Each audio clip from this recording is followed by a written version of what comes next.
باللہ من الشیطان الرجیم بسم اللہ الرحمن الرحیم۔ عزیزان من، آج جولائی 1981 کی 24 تاریخ ہے اور درس قرآن کریم کا آغاز سورہ الزخرف کی آیت 26 سے ہو رہا ہے، 43/26۔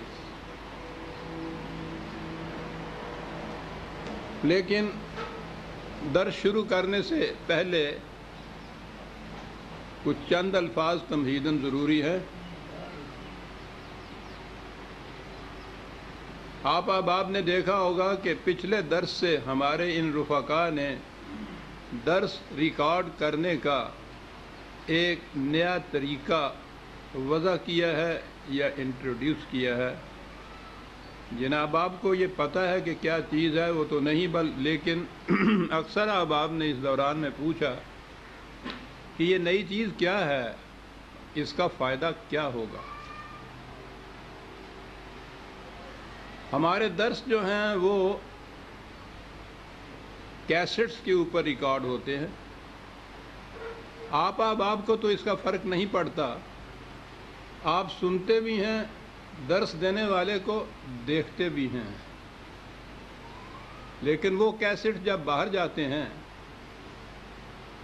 اور اللہ کے فضل و کرم سے اب صرف پاکستان کے ہی مختلف شہروں میں نہیں جاتے، بیرون پاکستان بھی یہ مختلف مقامات پر جاتے ہیں، تو ان احباب نے اکثر یہ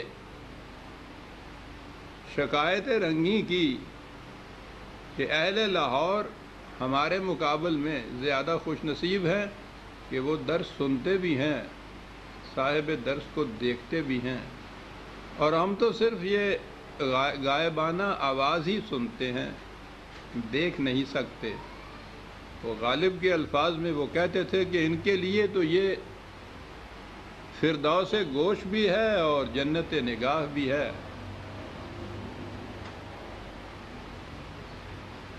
وہ کہتے تھے کہ کوئی طریق ایسا ہو جائے کہ اسی طریق سے، اسی طرح سے درس دینے والے کو بھی ہم ساتھ کے ساتھ دیکھتے جائیں تو اچھا ہو۔ یہ خواہش کہ جس سے بات کی جا رہی ہے اسے ہم دیکھیں بھی،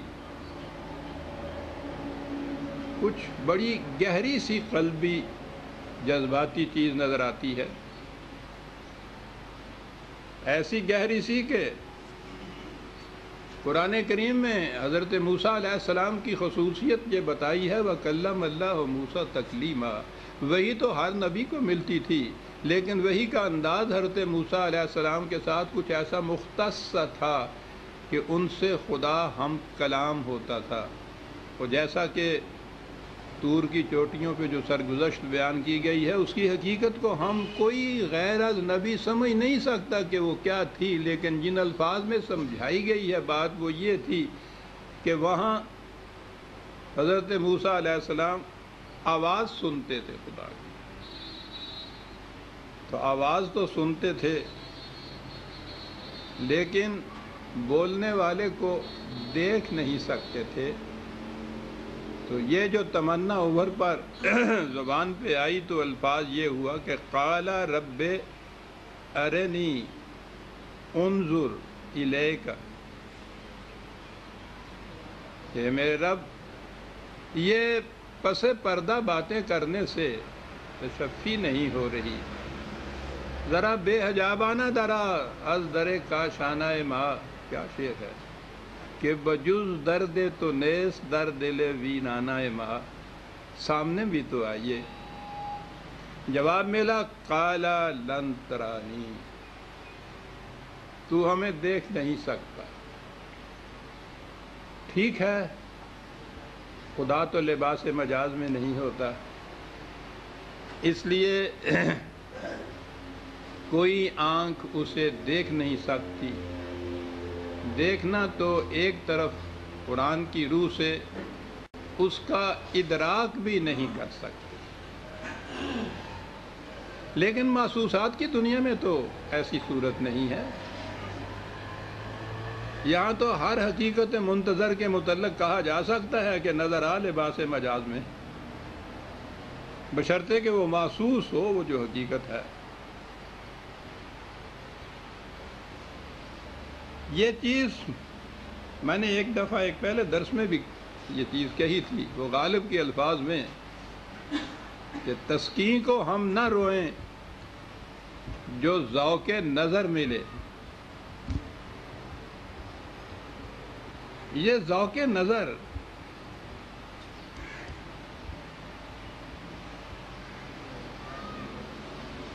بڑی شدید سی خواہش ہے انسان کے اندر۔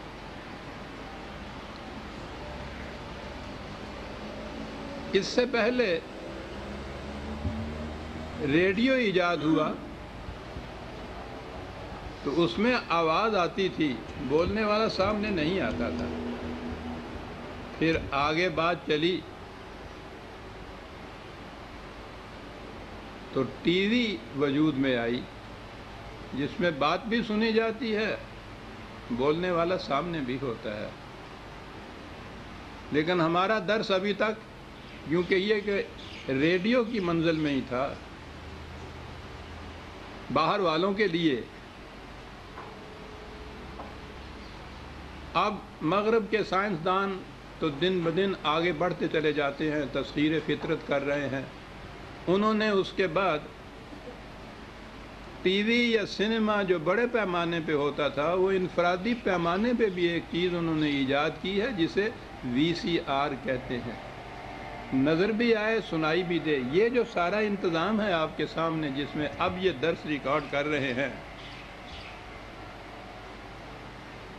تو اس میں آپ کو تو بہرحال آواز سنائی دیتی ہے، میں سامنے ہوں، لیکن یہ ریکارڈ اس طرح سے ہو رہا ہے کہ جو باہر کی سننے والے ہوں گے، یہ ان کے سامنے آواز بھی آئے گی اور ٹی وی کے پردے کی طرح تصویر یا شکل بھی سامنے آئے گی۔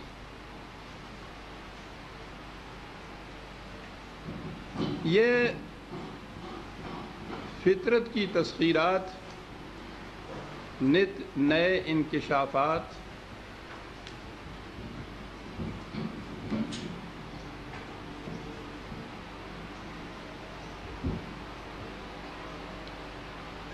ان کی افادیت کا انحصار اس مقصد کے اوپر ہے جس کے لیے انہیں استعمال کیا جائے۔ یہ تو صرف ذرائع ہیں کسی مقصد کے حصول کے۔ Radio, cinema, T V, VCR جن جن مقاصد کے لیے استعمال ہوتے ہیں وہ ہوں۔ ہم اس اعتبار سے خوش قسمت ہیں کہ ہمارے ہاں یہ چیزیں آتی ہیں تو یہ ایک نہایت بلند مقصد کے حصول کے لیے استعمال ہوتی ہیں، یعنی قرآن کی تعلیم اور پیغام کی عام نشر و اشاعت۔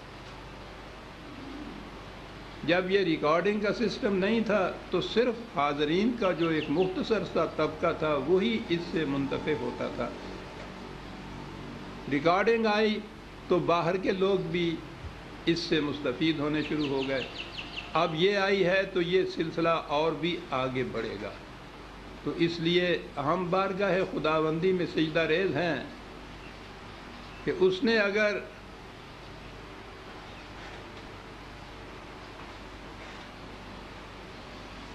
ان ذرائع کے حاصل کرنے کی توفیق بخشی ہے تو یہ بھی اس نے ہمیں توفیق بخشی کہ ہم انہیں اس کی کتاب کی تعلیم اور پیام کے عام نشر کرنے کے لیے استعمال کر رہے ہیں۔ یہاں تک تو معاملہ صرف نگاہ اور گوش کی تسلی اور تسکین کا تھا۔ قرآن کریم نے بھی سمع اور بصر کے ساتھ فؤاد بھی ایک بات کہی ہے، قلب بھی ہے ساتھ شامل۔ یہ دونوں چیزیں تو سماعت اور بصارت کے لیے ہیں۔ اگلی بات جو ہے کہ جو باتیں آپ کانوں سے سنیں، بات کرنے والے کو اپنی آنکھوں سے دیکھیں، تو معاملہ یہیں ختم نہیں ہو جاتا، آگے فؤاد اور قلب کا مقام آتا ہے۔ اور وہ ایسی شکل ہے جس میں نہ تو ریڈیو کچھ کر سکتا ہے، نہ وی سی آر کچھ کر سکتی ہے، نہ میں ہی کچھ کر سکتا ہوں۔ اسے آپ